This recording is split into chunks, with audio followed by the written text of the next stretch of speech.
सभी दोस्तों से नमस्ते। हमारे कुसुम लोकगीत चैनल पे आप लोगों का स्वागत है। सुनैना देहाती ऑफिशियल चैनल पे आप लोगों का स्वागत है। कुसुम ऑफिशियल चैनल पे आप लोगों का स्वागत है।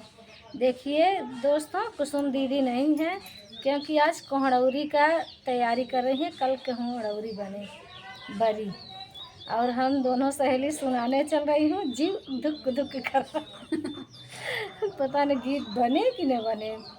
और आइए, बहुत प्यारा सा भजन सुनाने चल रही हैं हम दोनों सहेली। भजन अच्छी लगे लाइक सब्सक्राइब करिए, कमेंट में बताइए। चलो। राम के भजनिया सुनई दहारी हम के, राम के भजनिया सुनई दहारी हम के। सोने की थारी मई जेवाना बनाए, सोने की थारी मई जेवाना बनाए। राम के जेवनवा जेवई दहारी हम के, राम के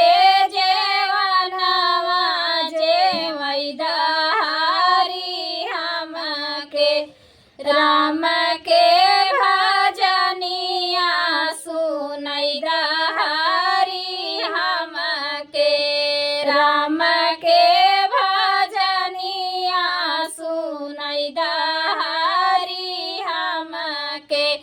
गंगा जमुनावा से जल भरी लाए, गंगा जल भरी लाए। राम के जलवा घूटई दहारी हम के, राम के जलवा घूटई दहारी हम के। राम के भजनिया सुनई दहारी हम के, राम के भजनिया सुनई दहारी हम के।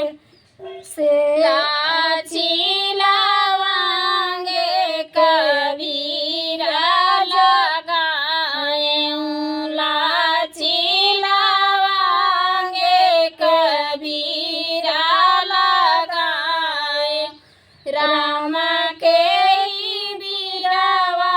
कूचई दहारी हम के, राम के वीरवा कूचई दहारी हम के।